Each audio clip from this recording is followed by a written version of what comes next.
bărbat! Te urăsc pentru că te iubesc!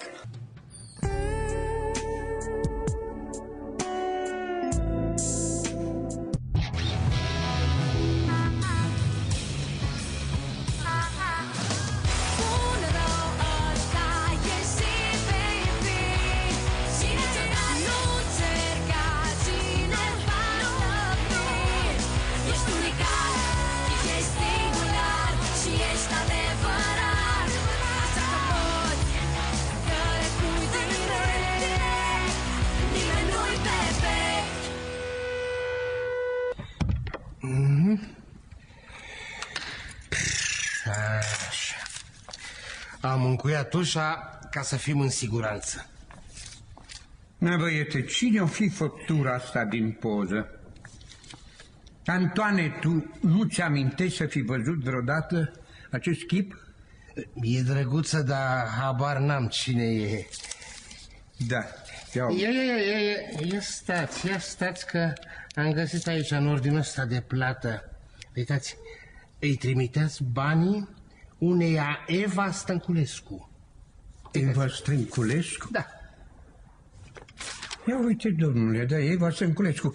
Eu mă uit în cutia de valori după bani și găsesc acolo ordine de plată și o poză. Poza! Opa! Scrie pe spatele ei, uite, Eva și cum ai zis, Stănculescu. Ea e. Deci ei trimiteați banii. Ei trimiteam banii, înseamnă că eu aveam, mi-e rușine să spun, aveam o amantă? Excelență, nu cred că vă era amantă, pentru că eu nu mi-amintesc de ea. O fi fost vreuna din aia care coboară în gară și spune: n-aveți un foc, că mi-e o foame, de n-am unde dormi la noapte. Deci eu aveam o amantă. O amantă frumușică. Dar de ce zic eu aveam? S-ar putea să o mai am și acum.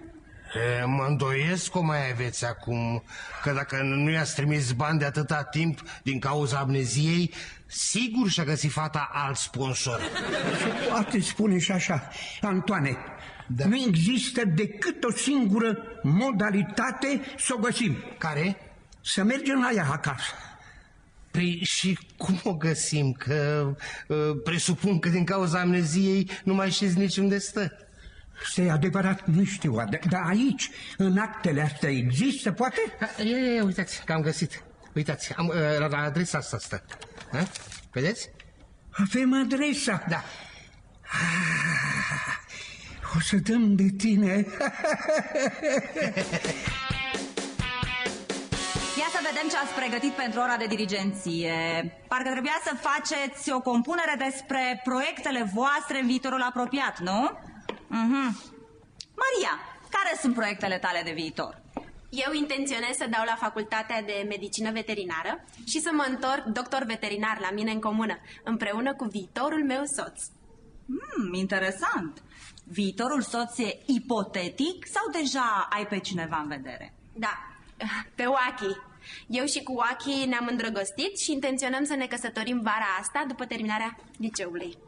Foarte interesant. Și cât de avansată e relația asta a voastră? Foarte avansată. Nu, stați liniștită, dacă vă gândiți la ceea ce cred eu că vă gândiți, nu este nimic de genul acesta. Eu și cu Oachi am hotărât de comun acord să avem răbdare și să nu consumăm actul înainte de noaptea anunții. Este așa. Tu ți-ai făcut tema la dirigenție? Chestia aia cu planurile de viitor? Da. Da, mi-am scris despre facultate și alte nimicuri. Da, despre căsătorie sper că n-ai scris. Sau despre faptul că vreți să vă păstrați amândoi până în noaptea anunții. Normal că nu, doar nu-s idiot. O să râdă toată clasa de mine. Păi, intimitate e intimitate, doar nu o să spun la toți chestia asta. Hai. Bună ziua! Liniște! Nu mai duceți insensibililor! Bă, de ce râd ăștia de mine? Am ceva pe față? Nu. Bravo, Achi! Felicitările mele! Îmi place ce am auzit despre tine. Păi, bă, eu întârzi la oră și Cruela mă felicită? Păi, am senzația că ceva îmi scapă. Ia uite, excelență, În ce hal arată? Are 6 picioare ca Miriapodul. Să știți că nu mai sunt invidios pe dumneavoastră. Eu nu cred că e ea. Nu seamănă cu poza. Nu seamănă cu poza. Și adresa cred că e greșită. E greșită, Antoane, te rog, dăm un ordin de plată. Da, vedeți. Da. Da, uite, sigur, adresa e greșită, Puțului 12. Ce-ți spuneam eu? Poftim? Cum? Da. Nu. Ordinul ăsta de plată ce-l aveți dumneavoastră e făcut acum 20 de ani, excelență. Între timp femeia s-a mutat la adresa ce este stabilită pe acest ordin de plată mai nou. Florilor 5. Da, Florilor 5, da. Ea e femeia. Ia uite. Dar nu seamănă, mă, băiete. Păi dacă e făcut acum 20 de ani, excelență, dacă îmi arătați dumneavoastră o poză în care sunteți acum 20 de ani, semănați cu ea? Da. Ia du-te tu, coboară din mașină, mergi la ea și întreabă. Cum vă cheamă? Mergi. Dar de ce să întreb eu? Ce? E amanta mea? Antoane, tu mai vrei să fii șofer la mine? Da? Păi atunci coboară. Dar cum să o întreb, excelență? Direct? Vezi tu cum o întrebi. Ia-o pe ocolite și întreabă. Gata, am plecat. Nu seamănă.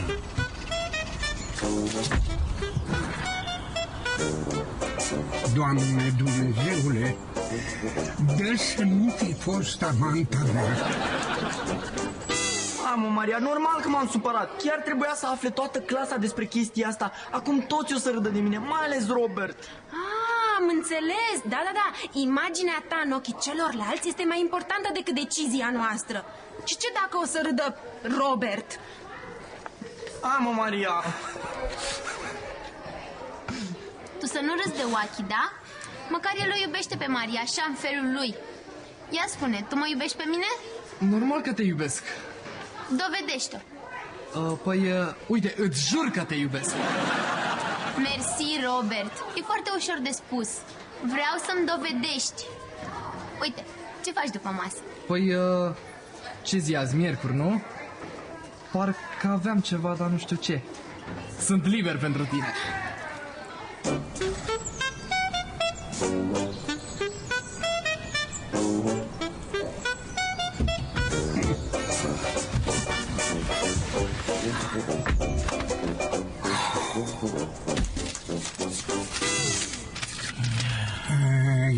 Antoane, nu mă fierbe.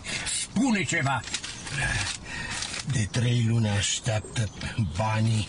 I-am întrebat-o ce mai face și mi-a spus că așteaptă zilnic poșta. E vai de steaua ei. Oh, ce bine era dacă nu găseam eu caseta aia de valori.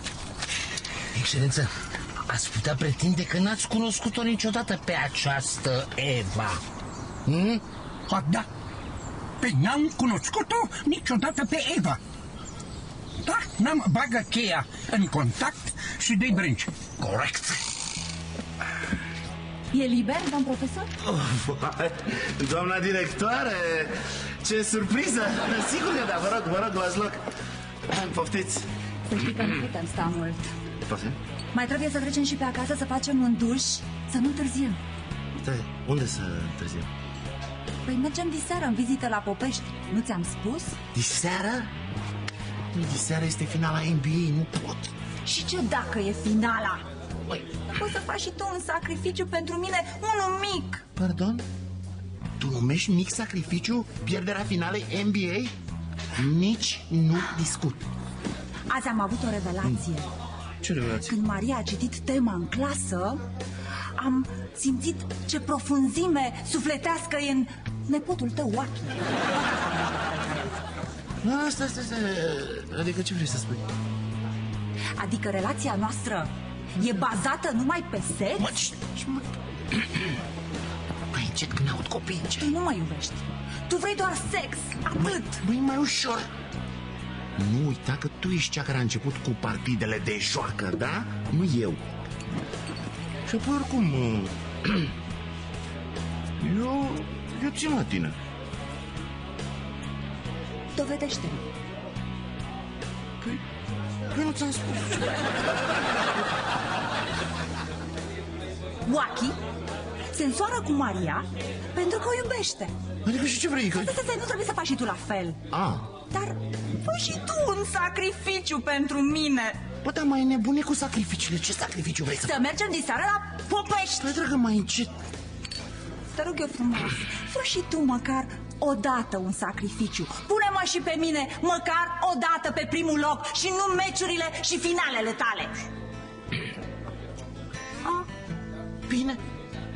Bine, uite. Mergem la Popești. Nu? Finale NBA or să mai fie. Pe cât tu ești numai una singură. Bravo, așa te vreau. Stai cu minte că ne vă copii. Bine, eu mă duc la ore și te aștept la ora 5 să vii să mă iei de acasă, da? Bine, ok.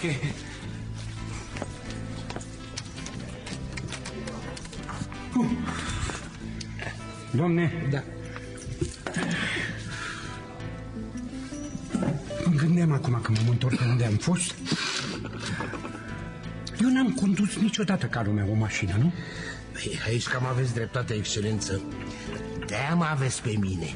Dar eu singur, înainte de a fi amnezic, am condus mașina? Ați mai luat câteodată mașina. Așa? Și ați dispărut cu ea. De nu știam nici eu, nici doamna Irina unde v-ați dus. Mă gândeam așa, în disparițiile astea care le aveam eu cu mașina. Dacă am luat-o e pe Eva, care era amanta mea, și am plimbat-o pe locul mortului asta și am avut cu ea un accident. Înțelegi? Un accident din cauza mea a ajuns cum a ajuns să meargă în cadrul ăla metalic, cum zici tu, cu 6 picioare. La urma urmei așa a fost să fie, excelență. Nu mai puteți da timpul înapoi, nu? Așa. Nu mai pot să dau timpul înapoi, dar pot să o ajut. Pot să îi trimit bani, pot să îi trimit un cărucior cu rotile electric, apeși pe buton și Da, excelență, dar dumneavoastră sunteți sigur că ați accidentat-o? Păi ți-am spus că doar mă gândeam așa, sigur că nu sunt sigur. Dar vreau să mergem la ea acasă. Excelență, vă rog să mă iertați. Excelență,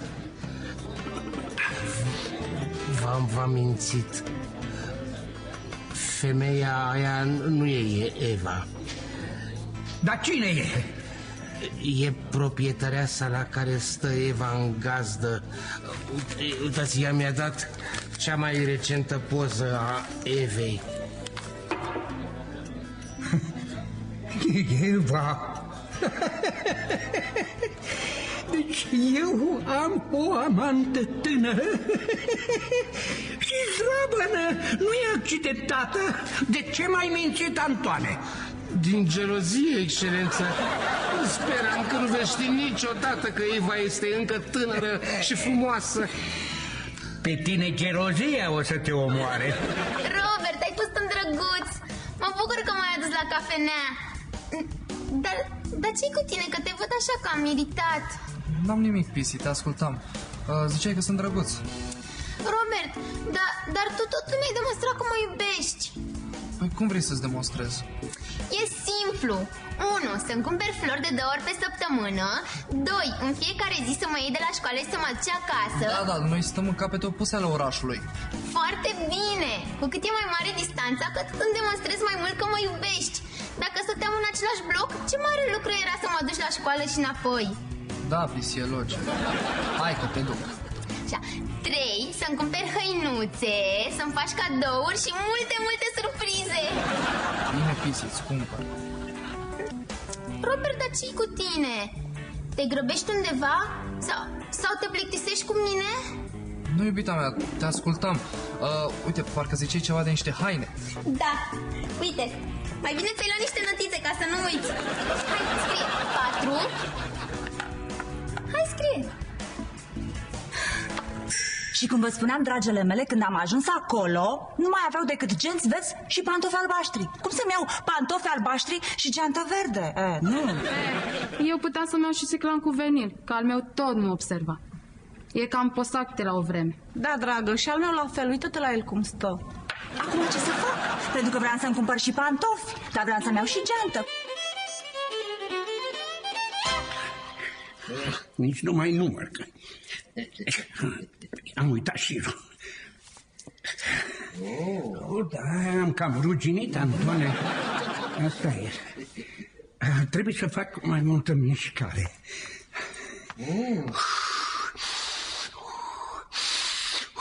Excelență, nici ceasul ăsta nu mai merge cum mergea acum 20 de ani. Ce subțil ești. Adică vrei să spui că am îmbătrânit? Află tu, domnule Anton, că fetele tinere se dau în vânt după oamenii în vârstă, pentru că se simt mai în siguranță, se simt lângă, au și bani mai mulți, că omul mai în vârstă a strâns ceva bani. Da, cum se simte o fată la braț cu un bărbat care ar putea să-i fie și tată? Se simte excelent. Dacă vrei să știi, se spun din proprie experiență. Cum au unii noroc în viață, domnule, și la bani și la amante frumoase. Dar cel mai important lucru e sănătatea, excelență. Așa că aveți grijă la efort. Adică, crezi că nu te înțeleg? Toți murim, Antoane, dar depinde cum. Eu vreau să mor fericit. 13. Să mă duci la mare și la munte, dar cu baie în cameră. 14. Uitează și tu mai încet să pot nota, da? Bine. Isi, merg până la bar să iau ceva de băut, ok?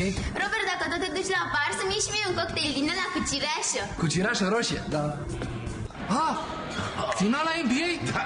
Nu s-a terminat! Ce inspirație am fost că am venit, mi s-a stricat televizorul. Dacă rămâneam acasă, pierdeam final. Domnule Chivu, vă rog, închideți-l. Televizorul în altă petreceri. Dați-mi telecomandă. Hai. Mișule, ce faci? Bine. Haideți că trebuie să plecăm. Mami, stai, nu te supăra! Haideți, măi, nu vă supărați, mă. Și cocktailul meu? Băi, mă, dar tu ești cea mai mare scorpie. Adică știai că la televizor e finala NBA și a trebuit să venim la cafenea. Deci tu îmi ceri mie dovezi de iubire și nu-ți pasă de ceea ce simt eu. Vali, trece aici. Vin aici! Nu am nicio vină. Dacă ei, ai văzut, mi-au luat și telecomanda. Ce-am făcut? Să știi că mi-a plăcut. Ce? Ai temperament, dragul meu. Nu ești o cârpă ca ceilalți bărbați care se lasă călcați în picioare de nevestele lor. Pe bune? Nu te-ai supărat? Mi-ai demonstrat încă o dată ce bărbat ești.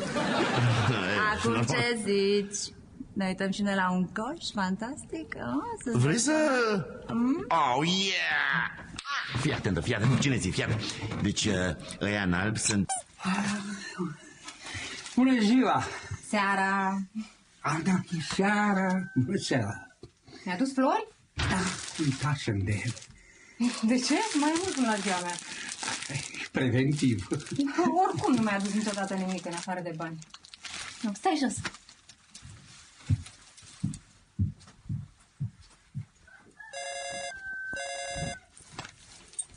Da, auzi, mă, uite, dar fata arată mult mai bine decât în poză. De ce m-ai sunat? Fiți atent, ia să vedeți cine apare acum în câteva secunde la Eva. 3, 2... Am închis. Bună seara. Bună seara. Eu sunt Horia. Eu sunt încântat.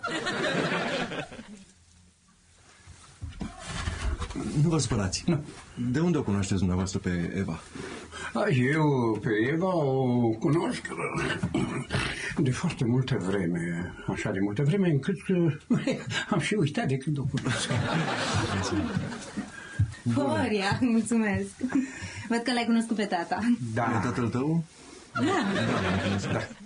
L-am cunoscut pe... Am o rugăminte, nu te super, da? Ne lași un pic? Avem ceva de vorbit. Da? Nu te super, nu? Sigur, nu e nicio problemă. La revedere. La revedere. La revedere. Antone, uite-te acum, cine iese pe poartă și cine a rămas pe poziție? Da, aveți dreptate. Știi ce frumos, ce subtil l-a îndepărtat pe tânărul ăsta? I-a zis, te rog, lasă-ne singur, vreau să vorbesc cu tata. Cu tata. Te las.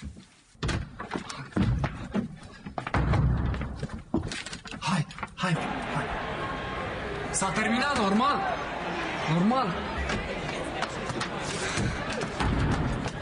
Robert, te rog, iartă-mă. Pe cuvânt n-am știut că e azi meciul de basket. Uite, nu mai vreau nimic. Te vreau doar pe tine. Îmi ajunge să-mi spui numai că mă iubești. Dar poate nu mai vreau să-ți spun. Știi că am pierdut finala NBA din cauza ta? Ai idee de cât timp o așteptam? Uite, dacă vrei să propun eu alt meci, ce zici? Mă, dar n-am chef de astea. Cum să n-ai? Nu vrei să-mi scrii câteva coșuri de 3 puncte? Fără ca eu să mă opun? Ok.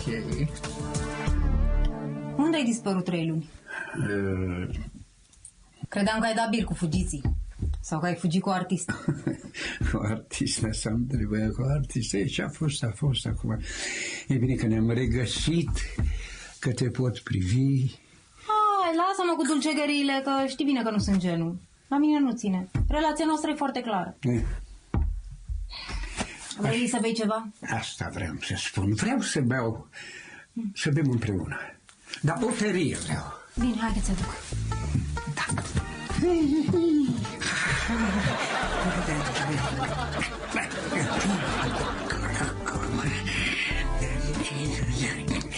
Tată, un whisky bun? Tată, ai surzit?